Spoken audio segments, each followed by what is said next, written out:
Christopher Nolan's Tenet. You either love it or you hate it. But opinions aside, nobody can disagree with the fact that this movie is very complex and confusing. I'm Charlie Scott here in the studios of 70 North on STV, and today I hope to make Tenet slightly more digestible. Before we delve into the timeline, let's discuss the basics. As with all Christopher Nolan films, Tenet deals with the concept of time.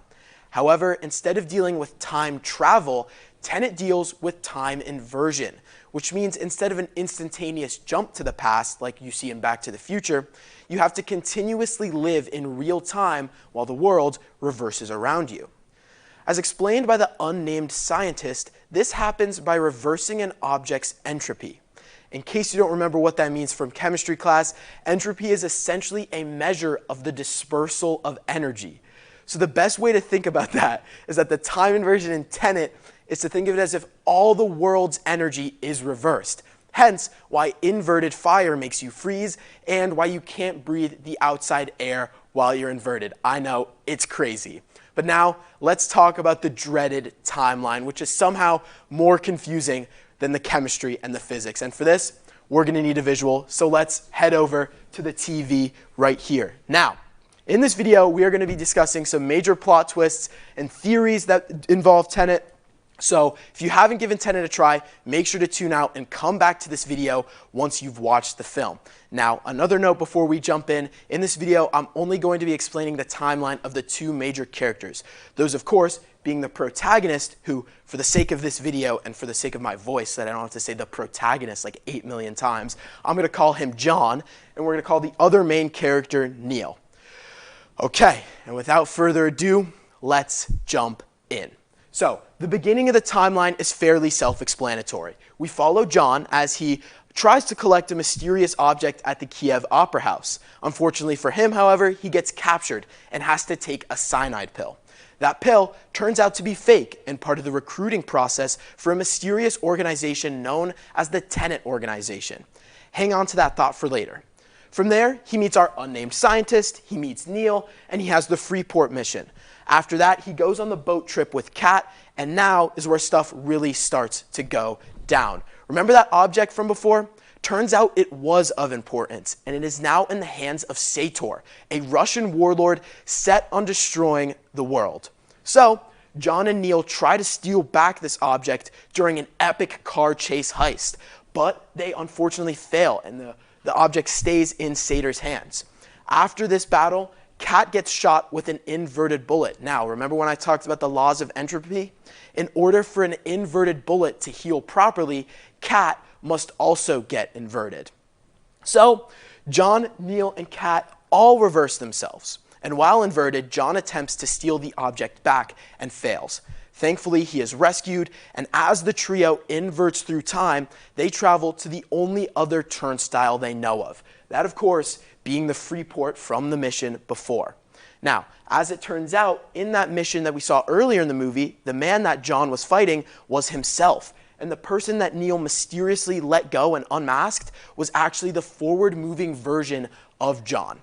Now, after Neil and Kat go through this turnstile, they head into the future for a short amount of time before going back to stop Sator and his plan. Hopefully you're still with me, but if you're not, I completely understand. This movie melts someone's brain.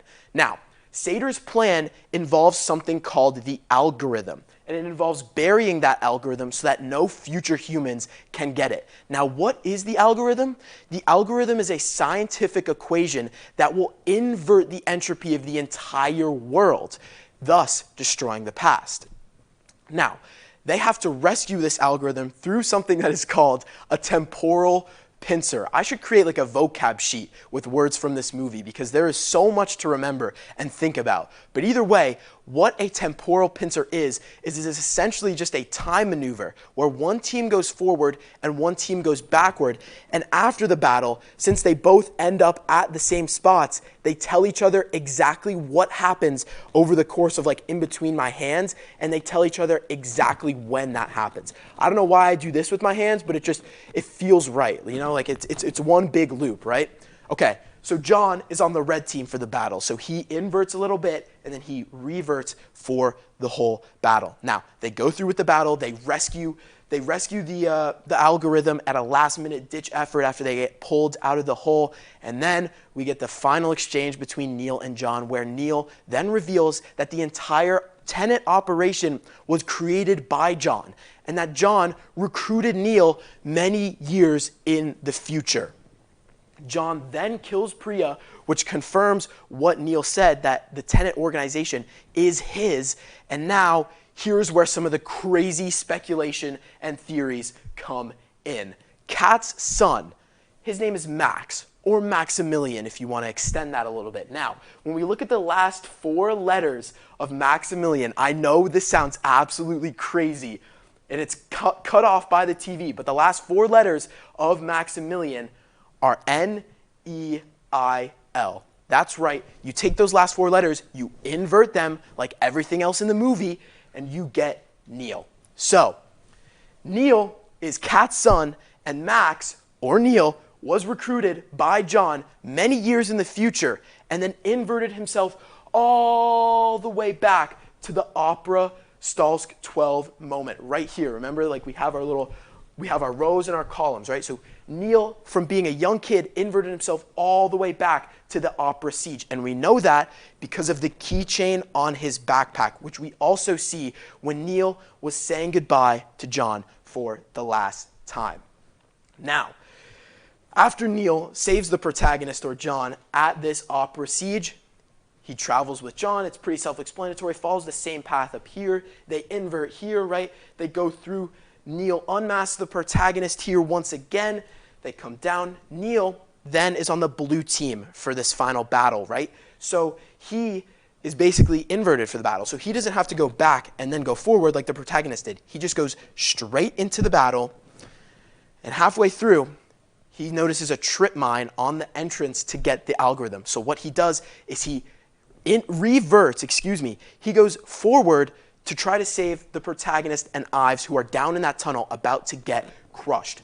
And he does exactly that. He gets the truck, he pulls them out at the last second, and then in this little area here, he says goodbye to the protagonist, tells him all that it was all his operation, and then finally, he inverts himself back one time to go open that door, and unfortunately, he dies in the process once again, as we see by that little orange keychain.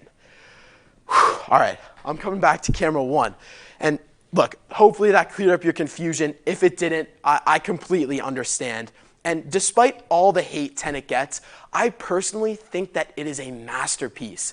The few moments of audible dialogue are perfectly written, and the cinematics are incredible. When the scientist says, "Don't try to understand it, feel it," that is Nolan speaking directly to the viewers, telling us not to view this film as a story or an art form, but view it as an experience. The reason Nolan made Tenet so confusing is so that you can go back and experience it, not watch it, over and over again. And if you didn't like Tenet on the first watch, I highly recommend giving a second watch. And when you do, make sure you come back to this video for further explanation. Thank you so much for tuning in to Staples TV. I'm Charlie Scott, here in the studios of 70 North Ave, and I'll see you next time.